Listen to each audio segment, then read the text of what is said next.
राजेश्वरी के पति बरसों पहले ही उसका साथ छोड़कर भगवान के पास चले गए थे, लेकिन फिर भी उसने अपने दोनों बच्चों को बड़े लाड़ प्यार से पाला। वह बहुत दयालु थी। जो कुछ भी उसके पास था, उसमें से वह हमेशा गरीबों को दान पुण्य करती रहती थी। उसके दोनों बच्चों को मोमोज बहुत पसंद थे, इसलिए वह जब भी मोमोज बनाती, संजीत और शिखा दोनों अपने मोहल्ले के बच्चों को बुला लाते। माँ, मेरे दोस्तों को दो ना मोमोज। हाँ माँ, मेरी सहेली का भी आपके हाथ के मोमोज खाने का मन है। सारे बच्चे एक साथ चिल्लाए, काकी, हमें भी मोमोज खाने हैं, हमें भी मोमोज दो। अरे न जाने कहाँ कहाँ से आकर यहाँ आकर जमा हो जाते हो। मैंने दुकान खोल रखी है क्या? भागो यहाँ से।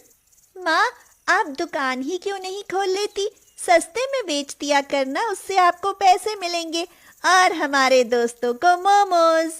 बस उसी दिन राजेश्वरी ने बच्चों की खुशी के लिए मोमोज की दुकान खोलने का फैसला ले लिया। उसने अपने घर के बाहर वाले कमरे में मोमोज बनाकर बेचने शुरू कर दिए, वो भी बहुत सस्ते में। उससे भी राजेश्वरी की अच्छी खासी आमदनी होने लगी। वक्त गुजरता गया। राजेश्वरी अब बूढ़ी हो चली थी। शिखा की शादी होकर वह ससुराल चली गई, लेकिन संजीत को बहुत सारी बुरी लतों ने घेर लिया। शायद वह सुधर जाए, ये सोचकर राजेश्वरी ने उसकी भी शादी कर दी। उसकी पत्नी नीलम बहुत तेज और लालची किस्म की थी। अरे माँ जी, बहुत धीरे धीरे हाथ चल रहे हैं, थोड़ा जल्दी करो। देखो ना, बाहर कितने ग्राहक खड़े हैं। बहू, अब मैं बूढ़ी हो चली हूँ, मेरे हाथों में ताकत नहीं रही, थोड़ी मदद कर दो। नहीं माँ जी, अभी तो नेल पेंट लगाया है मैंने, खराब हो जाएगा। अपने बेटे को बुला लीजिए, वैसे भी खाली बैठे कहीं जुआ खेल रहे होंगे। ये काम मुझसे ना होगा। तभी संजीत आकर बोला, माँ, लाओ पैसे निकालो, मैं जुए में 3,000 हार गया। जल्दी दो, नहीं तो तुम्हें और तुम्हारा सारा सामान बाहर फेंक दूंगा मैं। अब तो ये रोज का काम हो चुका था। आज भी यही हुआ। राजेश्वरी अपने कमरे में जाकर रोने लगी और कहने लगी, हे परमात्मा, मैं बुढ़ापे में भी कमा रही हूँ, लेकिन फिर भी ये लोग मुझे चैन से नहीं जीने देते। इससे अच्छा तो मैं यहाँ से कहीं चली जाऊं, कम से कम चैन से तो रह सकूंगी। ये सोचकर राजेश्वरी रात में ही घर से निकल पड़ी। वह जा रही थी, तभी उसे एक लड़की के रोने की आवाज आई। उसने इधर उधर देखा तो अंधेरी रात में वह लड़की अकेली सड़क पर बैठी हुई रो रही थी। राजेश्वरी ने उससे पूछा, अरे तुम कौन हो, और वो भी इतनी रात में यहाँ अकेली? क्यों रो रही हो बेटी? मेरा नाम शीतल है काकी। मुझे मेरी सौतेली माँ ने इस समय घर से बाहर निकाल दिया। अब मैं कहाँ जाऊं? दुनिया में मेरा और कोई नहीं है काकी। उसका दुख देखकर राजेश्वरी अपना दुख भूल गई और बोली, अरे बेटी, जिसका कोई नहीं होता उसका परमात्मा होता है। आज मेरे अपने होते हुए भी कोई नहीं है। मैं तो घर छोड़कर जा रही थी, पर तुम्हें देखकर लगता है कि तुम्हारा दुख मुझसे भी बड़ा है। चलो बेटी, तुम मेरे घर चलो, आज से तुम मेरे साथ रहना। काकी, मैं आपके साथ नहीं जाऊंगी। आखिर आपके साथ कब तक रह पाऊंगी? बेटी, तुम रात में यहाँ सुरक्षित नहीं हो।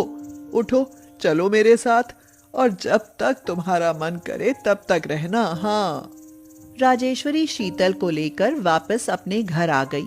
सुबह जब नीलम ने एक अनजान लड़की को घर में देखा तो बोली, माँ जी, ये लड़की कौन है और आपके कमरे में क्यों लेटी हुई है? बहू, ये बेचारी एक दुखियारी है, अब ये मेरे साथ ही रहेगी। लगता है माँ जी इस घर को अनाथ आश्रम बनाकर छोड़ेंगी, लेकिन इसे समझा देना, इस घर में रहेगी तो मुफ्त की रोटियां नहीं मिलेंगी। हाँ, घर के सारे काम करने पड़ेंगे। अरे बहू, कुछ तो दया कर, अभी ये बच्ची है, इतना काम कैसे कर पाएगी ये? आप चिंता ना करें काकी, मैं वहां भी तो सारा काम करती थी, तो यहाँ भी कर लूंगी। भाभी, आप जाइए, आप टहल आइए। सुबह घूमने से चेहरे पर रौनक आती है और स्वास्थ्य भी सही रहता है। काकी, आप दुकान की साफ सफाई कीजिए, तब तक मैं घर का काम निपटाती हूँ। नीलम और राजेश्वरी के जाते ही शीतल ने पलक झपकते ही सारे काम निपटा दिए और दुकान में पहुंच गई। राजेश्वरी खुश होकर बोली, अरे वाह बेटी, तुम तो बहुत जल्दी सारे काम कर आई। हाँ काकी, अब आप अंदर जाकर आराम करिए, मैं मोमोज बनाकर तैयार करती हूँ। शीतल ने बहुत ही कम समय में बहुत सारे मोमोज बना दिए। राजेश्वरी ने देखा तो वह मोमोज देखकर चौंक गई। अरे तुम लड़की हो या कोई जादूगरनी? भला इतनी जल्दी और सलीके से कोई कैसे काम कर सकता है?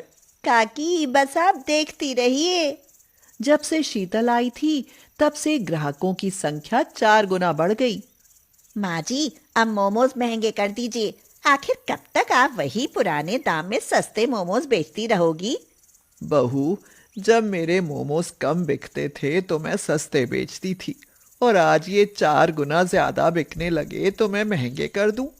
सस्ते मोमोज खाने के लिए ही तो लोग हमारी दुकान पर आते हैं। कुछ ही दिनों में राजेश्वरी के पास बहुत सारे पैसे जमा हो गए।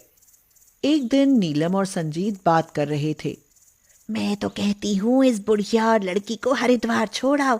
इतना माल जमा किया हुआ है बुढ़िया ने, पता चले किसी दिन ये लड़की हाथ साफ करके भाग जाए। मेरा बस चले तो बुढ़िया को खत्म ही कर दूं। हाँ। अरे तू देर किस बात की? वैसे भी इनके मरने के बाद ही मुझे कुछ मिलेगा।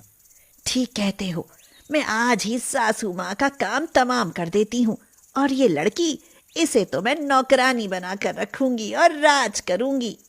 रात में राजेश्वरी सो रही थी। नीलम उनके कमरे में गई। उसके हाथ में एक मोटा डंडा था। उसने सोचा, सिर में एक डंडा लगते ही सासू माँ तो मर जाएगी।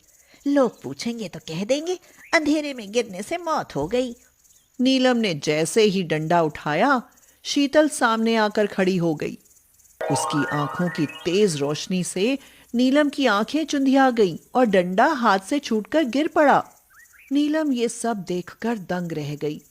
शीतल की आंखों की रोशनी संजीत को भी खींच लाई और वह धड़ाम से राजेश्वरी के पैरों में आ गिरा।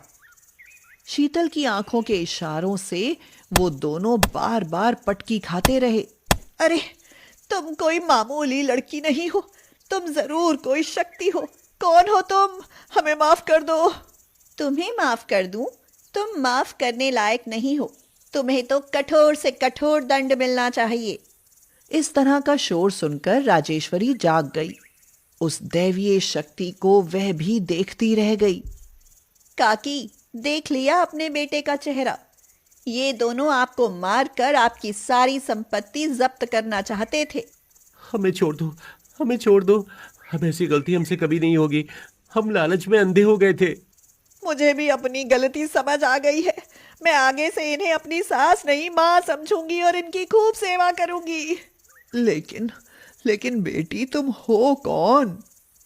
काकी, मैं एक दैवीय शक्ति हूँ, और जहां भी किसी मजबूर के साथ अन्याय होता है, मैं वहीं एक नया रूप लेकर पहुंच जाती हूँ। उस दिन आप घर छोड़ने के इरादे से रात में घर से बाहर निकली थी। आपकी करुण पुकार मेरे कानों तक पहुंची और मैं खुद को आपकी मदद करने से रोक नहीं पाई। अब आपके साथ कोई अत्याचार नहीं होगा काकी। हाँ माँ, अब हम आपको कभी नहीं सताएंगे। हमें माफ कर दो। अच्छा हुआ तुम्हें अकल आ गई। काकी, अब मैं चलती हूँ। किसी और असहाय को मेरी मदद की जरूरत होगी। और सुनो, अगर तुम दोनों ने काकी को फिर कभी सताया तो अपना हश्र देख लेना। लेकिन काकी, आप अपने सस्ते और स्वादिष्ट मोमोज बेचती रहना। क्या पता मैं किस रूप में मोमोज खाने आ जाऊं। ये कहकर शीतल चली गई और काकी की मोमोज की दुकान फिर से चलने लगी, जिस पर लिखा गया, काकी के सस्ते और स्वादिष्ट मोमोज।